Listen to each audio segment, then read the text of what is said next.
আমাদের আজকের কাহিনী সমাজের একটি এমন দিককে তুলে ধরতে চলেছে যেই দিকটি জানা আমাদের সকলের প্রয়োজন। বন্ধুরা, কাহিনী শুরু করার আগে আমি আপনাদের সকলকে বলতে চাই, আপনারা যদি আমার চ্যানেলের নতুন দর্শক হন তাহলে অবশ্যই আমার চ্যানেলটিকে সাবস্ক্রাইব করে আমার পাশে থাকুন। আপনাদের একটি সাবস্ক্রাইব আমাকে নতুন কাহিনী রচনা করতে সহায়তা করে এবং আমার মনোবলের বৃদ্ধি করে।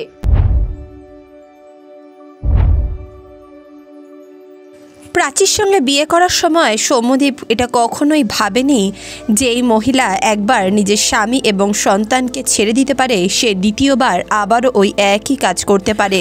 পড়াশোনা শেষ করার পর ডক্টর তন্ময় চাকরির জন্যে অনেক ঘোরাঘুরি করছিলেন।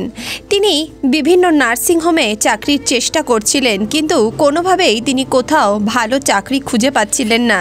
এক বন্ধুর সহযোগিতায় তিনি একটি গ্রামে একটি ডিসপেন্সারি খুলে বসেন। সেখানে তিনি নিজের স্ত্রী প্রাচী এবং নিজের 2 সন্তানকেও নিয়ে যান।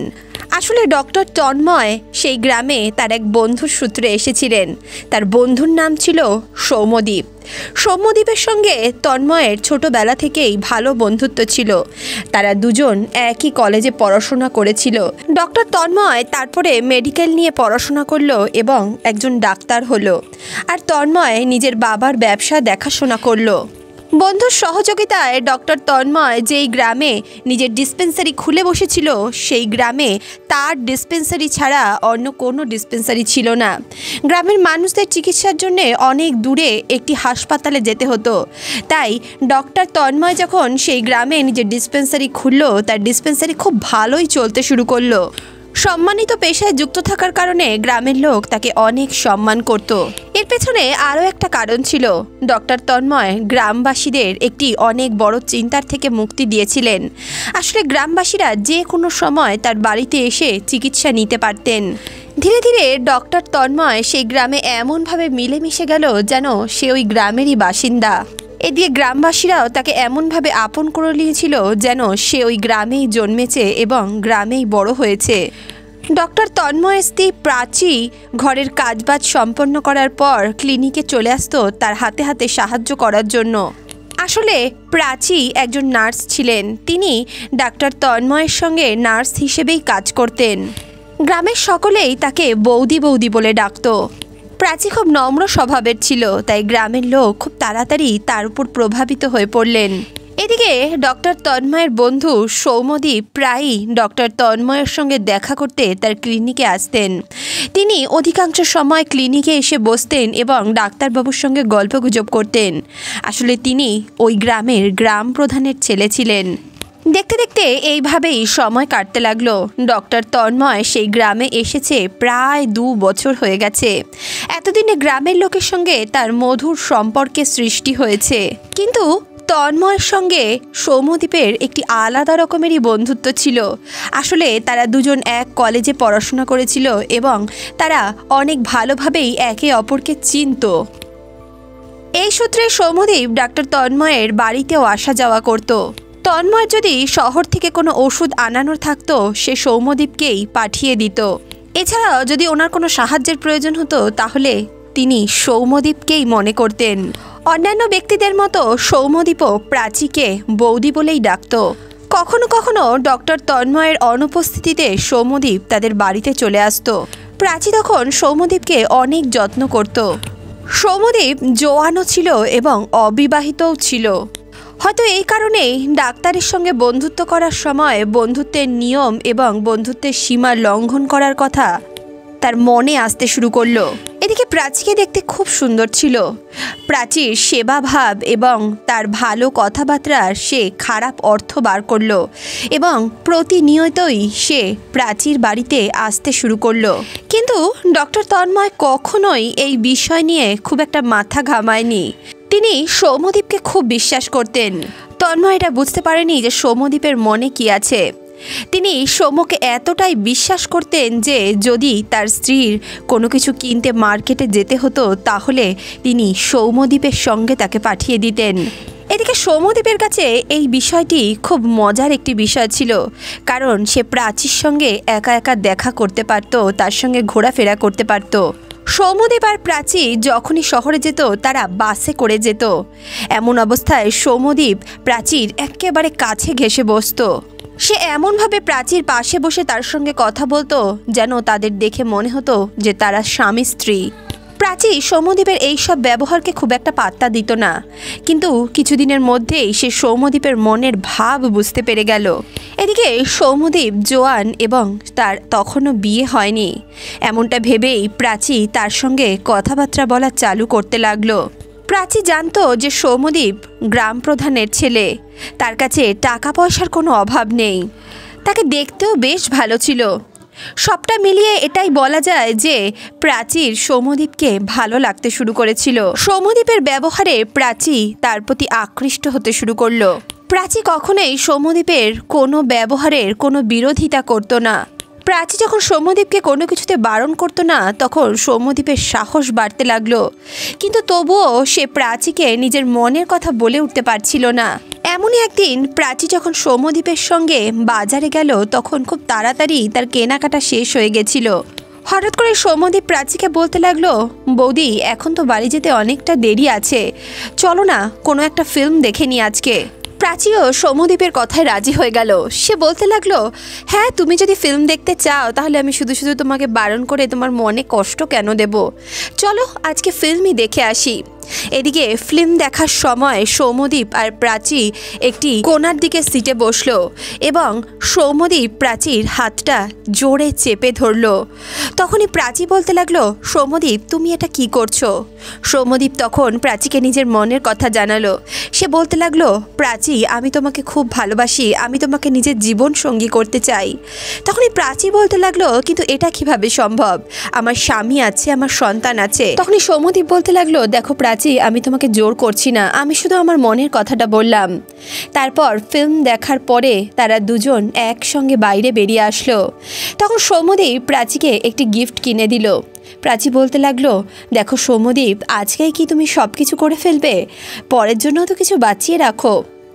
আসলে আজকে প্রাচী আর সৌম্যদীপ নিজের মনের কথা একে অপরকে বলে নিজেদের অন্তরে খুব শান্তি অনুভব করছিল। প্রাচী সৌম্যদীপকে বারণ তো করে দিয়েছিল, কিন্তু সেটা তার মুখের কথা ছিল, সেটা তার মনের কথা ছিল না।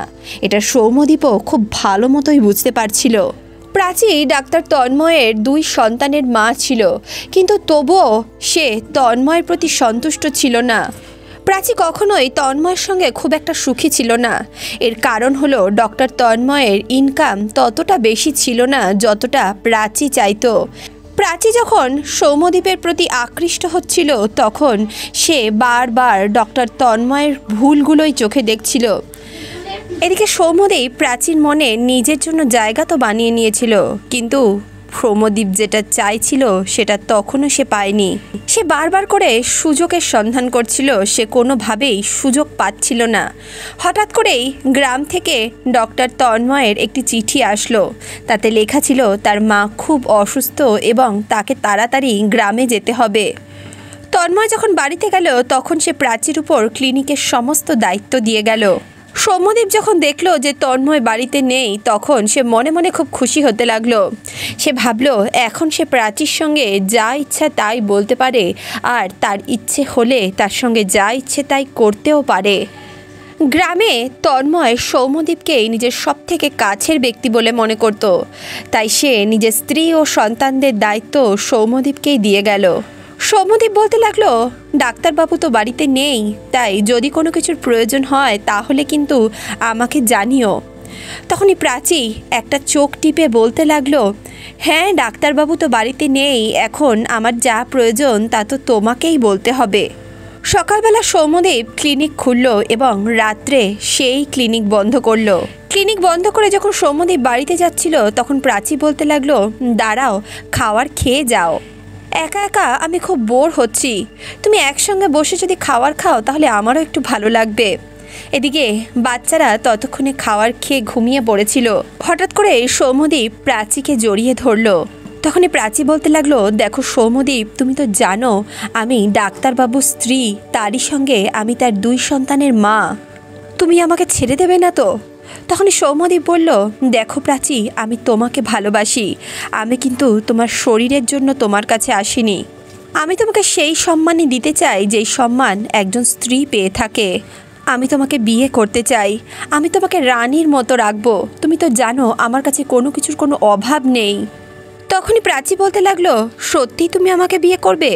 সৌম্যদীপ বলল, হ্যাঁ, আমি তোমাকে ভালোবেসেছি, তাই আমি তোমাকে বিয়েও করব।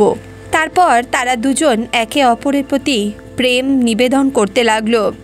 এই সময় প্রাচী না তো নিজের স্বামীর সম্বন্ধে ভেবেছিল আর না তো নিজের সন্তানের সম্বন্ধে ভেবেছিল। কিছুদিন বাদেই ডক্টর তন্ময় আবারও বাড়ি ফিরে আসলেন, কিন্তু ততদিনের মধ্যে প্রাচী আর তন্ময়ের সম্পর্ক আরও গভীর হয়ে গেছিল।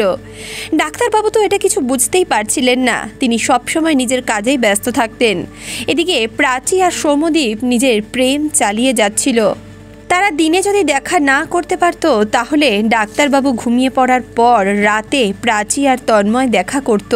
কিন্তু কিছুদিনের মধ্যেই ডাক্তারবাবু এটা বুঝতে পারলেন যে প্রাচী আর সৌম্যদীপের মধ্যে কোনো একটা ঘটনা ঠিক ঘটছে। ডাক্তারবাবু কখনোই এটা ভাবতে পারছিলেন না যে প্রাচী তার সঙ্গে এইভাবে প্রতারণা করবে। এমনই একদিন ডাক্তার তন্ময় প্রাচীকে ডাইরেক্ট জিজ্ঞেস করলেন। তিনি বলতে লাগলেন, প্রাচী, আমি সকলের মুখে যে কথা শুনছি সেটা কি সত্যি? তখনই প্রাচী বলল, আশ্চর্য ব্যাপার, তুমি কি শুনেছো সেটা আমি কি করে বলবো? তুমি যদি আমাকে পরিষ্কার করে না জানাও যে তুমি কার কাছ থেকে কি শুনে এসেছো, তাহলে সেটা আমি তোমাকে কিছু বোঝাতেও পারবো না বা বলতেও পারবো না। তখনই তন্ময় বলতে লাগলো, তুমি জানো সৌম্যদীপ আর তোমাকে নিয়ে গ্রামে অনেক চর্চা হচ্ছে।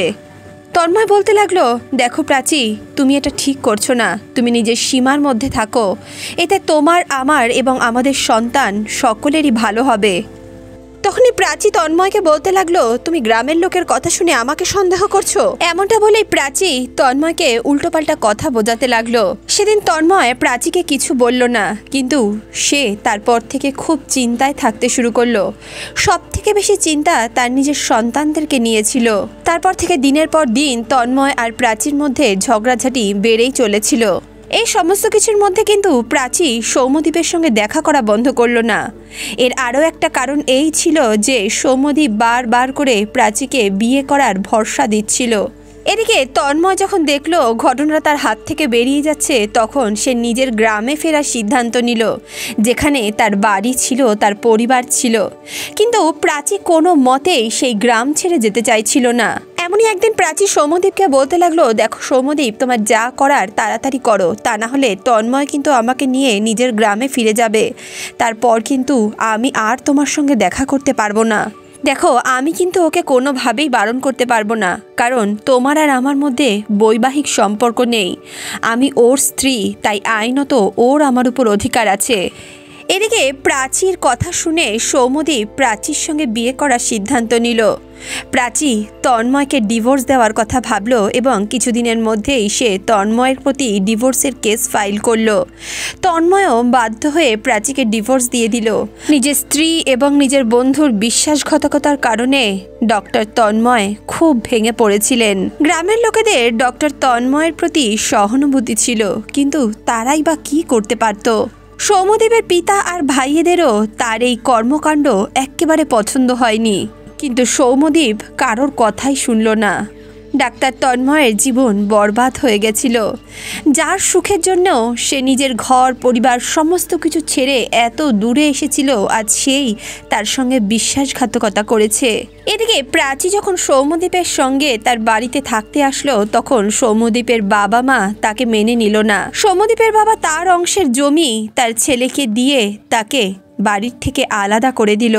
সৌম্যদীপ আর প্রাচী আলাদাভাবে সংসার করলো এবং তারা সুখে শান্তিতেই নিজেদের জীবন কাটাতে লাগলো। প্রাচী এখন সৌম্যদীপের প্রেমিকা নয়, তার স্ত্রী ছিল। তাই সৌম্যদীপ এখন প্রাচীকে নিজের মতো করে রাখতে চাইতো, কিন্তু প্রাচী কখনোই সীমানায় বেঁধে থাকতে চায়নি। এই ঘটনার প্রায় 5 বছর কেটে গেছিল। প্রাচী আর সৌম্যদীপের এখন 2টি সন্তান হয়েছে। সে তার প্রথম সন্তানদেরকে ছেড়ে সৌম্যদীপের কাছে এসেছিল। এখন সৌম্যদীপের কাছেও তার আরও 2টি সন্তান হয়েছিল, কিন্তু প্রাচী কখনোই সৌম্যদীপের বাধ্য হয়ে থাকতে চায়নি। সৌম্যদীপ যখন প্রাচীকে কোনো কিছু করতে বাধা দিত তখন প্রাচীর মনে হতো সৌম্যদীপ যেন তার স্বাধীনতায় হস্তক্ষেপ করছে। আসলে প্রাচী বাঁধনে থাকতে ভালোবাসতো না। ডক্টর তন্ময়ও কখনোই তাকে বাঁধনে রাখেনি, কিন্তু সৌম্যদীপ তাকে সব সময় বাঁধনে রাখার চেষ্টা করত। তাকে কোথাও যেতে বাধা দিত, স্বাধীনভাবে কিছু করতে বাধা দিত। দিনের পর দিন সৌম্যদীপ প্রাচীকে নিজের মতো করে চালাতে চাইছিল। এমনই একদিন প্রাচী সৌম্যদীপকে পরিষ্কার জানিয়ে দিল, আমি তোমার কেনা গোলাম নই যে তুমি যেটা বলবে আমি সেটাই করব। আমি ওইসব মেয়েদের মতো নই যারা স্বামীর আঙুল ধরে চলতে ভালোবাসে। আমার নিজস্ব কিছু ইচ্ছা আছে, আমি আমার মতো করে নিজের জীবন কাটাতে চাই। সেদিন সৌম্যদীপের প্রাচীর কথাগুলো একেবারে ভালো লাগেনি। তার মনে হয়েছিল অন্যের স্ত্রীকে নিজের স্ত্রী বানানোটা তার উচিত হয়নি। সৌম্যদীপ ভেবেছিল সে প্রাচীকে ঘরের মধ্যে নিজের মতো করে রাখবে।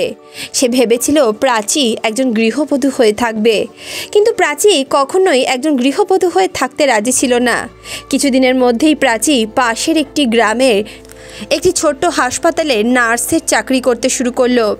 সৌম্যদীপ যখন জানলো যে প্রাচী অন্য একটি হাসপাতালে নার্সের চাকরি করছে তখন সে খুব অবাক হয়ে গেল। এদিকে প্রাচী যখন এত বছর পর ঘর থেকে বাইরে বেরোলো তখন সে আস্তে আস্তে মানুষজনের সঙ্গে কথা বলতে শুরু করলো। প্রাচী প্রথম থেকেই খুব হাসি খুশি মেজাজের ছিল। সে সবাইকে আপন করে নিতে পারত। সবাই তার কথা শুনে খুব মন্ত্রমুগ্ধ হয়ে যেত এবং তাকে খুব ভালোবাসত। কিছুদিনের মধ্যে প্রাচীর সেই হাসপাতালে অনেক বন্ধুবান্ধব তৈরি হয়ে গেল, যারা প্রাচীর সঙ্গে দেখা করতে তার বাড়িতে পর্যন্ত আসতো। কিন্তু সৌম্যদীপের এই সমস্ত কিছু একেবারে ভালো লাগতো না। তবে সৌম্যদীপ প্রাচী কিছু বললেও প্রাচী তার কোনো কথাই শুনতো না, কারণ সে এখন নিজের পায়ে নিজে দাঁড়িয়ে গেছিল। সে এখন স্বাবলম্বী হয়ে গেছিল। সৌম্যদীপ যখন প্রাচীকে খুব বেশি বারণ করতে শুরু করলো তখন প্রাচী সৌম্যদীপের বাড়ি ছেড়ে পাশেরই একটি গ্রামে ছোট্ট বাড়ি ভাড়া করে থাকতে শুরু করলো। সে নিজের সঙ্গে নিজের সন্তানদেরকেও নিয়ে এসেছিল। এতদিনে তার সন্তানেরা একটু বড় হয়ে গেছিল। তার ছেলের বয়স 10 বছর ছিল আর তার মেয়ের বয়স 7 বছর ছিল। এদিকে প্রাচী যখন সৌম্যদীপের থেকে আলাদা থাকতে শুরু করলো আস্তে আস্তে তার বন্ধুদের সংখ্যাও বাড়তে শুরু করলো। এদিকে সৌম্যদীপ প্রাচীর এই ব্যবহারে খুব দুঃখিত হয়ে পড়েছিল। সে নিজের বাড়িতেও কাউকে কিছুই বলতে পারছিল না, কারণ তারা সকলেই সৌম্যদীপকে একটাই কথা বলছিল, যেমনটা করেছিস তেমনটাই ভোগ। আর এটা তো সত্যি কথা, একজন স্ত্রী যে আগে নিজের স্বামী নিজের সন্তানকে ছেড়ে অন্য কারোর সঙ্গে সংসার করতে রাজি হয়, সে সুযোগ বুঝলে তার দ্বিতীয় স্বামী এবং তার সন্তানদেরকেও ছেড়ে দিতে পারে। এদিকে প্রাচীর এই সমস্ত কার্যকলাপ সৌম্যদীপকে পুরোপুরি ভেঙে ফেলেছিল। সে অন্তর থেকে দিন দিন খুব দুর্বল হয়ে পড়েছিল। সে যখনই প্রাচীর সঙ্গে দেখা করতে যেত তখনই প্রাচীর সঙ্গে তার ঝগড়া হতো। এদিকে সৌম্যদীপের ছেলেমেয়েরাও নিজের মায়ের সাইডই নিত। সৌম্যদীপ এই সমস্ত ঘটনার ফলে মদ্যপান করতে শুরু করলো, কিন্তু সে সব সময় নিজের সন্তানদের কথাই ভাবত। সে ভাবত যদি এমন ঘটনাই ঘটতে থাকে তাহলে সবার আগে তার সন্তানদের উপর খারাপ প্রভাব পড়বে। সৌম্যদীপ বাচ্চাদের কথা বলেও প্রাচীকে অনেক বোঝানোর চেষ্টা করেছিল, কিন্তু প্রাচী কারোর কোনো কথা শুনতে রাজি ছিল না। তখনই সৌম্যদীপের ভাই এবং তার মা বাবা বলতে লাগলো, দেখ তুই যদি তোর স্ত্রী এবং সন্তানদের কাছে পেতে চাস তাহলে তোর তাদের সঙ্গে গিয়ে থাকতে হবে। মা বাবার কথা শুনে সৌম্যদীপ প্রাচীর সঙ্গে তার সেই গ্রামে থাকতে শুরু করলো।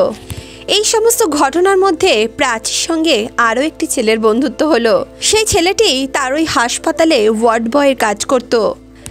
এদিকে প্রাচী যখন সেই ছেলেটির সঙ্গে দিনের পর দিন দেখা করতে থাকলো তখন তাদের মধ্যে প্রেম সম্বন্ধের সৃষ্টি হলো। প্রাচী আর সেই ছেলেটি একে অপরের সঙ্গে দেখা করত। অধিকাংশ সময় ছেলেটি প্রাচীর বাড়িতেও আসতো। ছেলেটির নাম ছিল প্রীতম। দিনের পর দিন প্রাচী আর প্রীতম একে অপরের সঙ্গে দেখা করতে লাগলো এবং এইভাবেই তাদের মধ্যে একটি অবৈধ সম্পর্কের সৃষ্টি হলো। কিন্তু প্রাচী আর প্রীতমের বয়সের মধ্যে আকাশ পাতাল তফাৎ ছিল। প্রাচীর বয়স ছিল তখন প্রায় 38 বছর, এদিকে প্রীতমের বয়স তখন মাত্র 22 বছর ছিল। এদিকে সৌম্যদীপ যখন জানতে পারলো প্রাচী আর প্রীতম একে অপরের সঙ্গে সম্পর্কে লিপ্ত হয়েছে, তখন সৌম্যদীপ মনে মনে ভাবতে লাগলো এখন এই ছেলেটাকেও প্রাচী বরবাদ করে দেবে।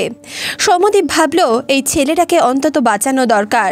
ছেলেটার বয়স অল্প, সে জানে না সে কি ভুল করতে চলেছে। এমনটা ভেবে সৌম্যদীপ একদিন প্রীতমের সঙ্গে দেখা করলো এবং প্রীতমকে নিজের আর প্রাচীর সমস্ত ঘটনা বলল। সে বলতে লাগলো কিভাবে প্রাচী ডক্টর তন্ময়কে ধোঁকা দিয়ে তার সঙ্গে বিয়ে করেছে, আর তারপর তার সঙ্গে প্রতারণা করে এখন প্রীতমের সঙ্গে আবারও নতুন সম্পর্কে জড়িয়েছে। প্রীতম যখন সৌম্যদীপের মুখে এই সমস্ত কথা শুনল, তখন সে নিজের ভুল বুঝতে পারল। সে বুঝতে পারল এমন মহিলার সঙ্গে জড়িয়ে পড়ে সে জীবনে অনেক বড় ভুল করতে চলেছিল। প্রীতম সৌম্যদীপকে অনেক ধন্যবাদ জানালো এবং প্রাচীর সঙ্গে সমস্ত সম্পর্ক ছিন্ন করলো। এই সমস্ত ঘটনার সাক্ষী ছিল সৌম্যদীপের ছেলেমেয়েরা।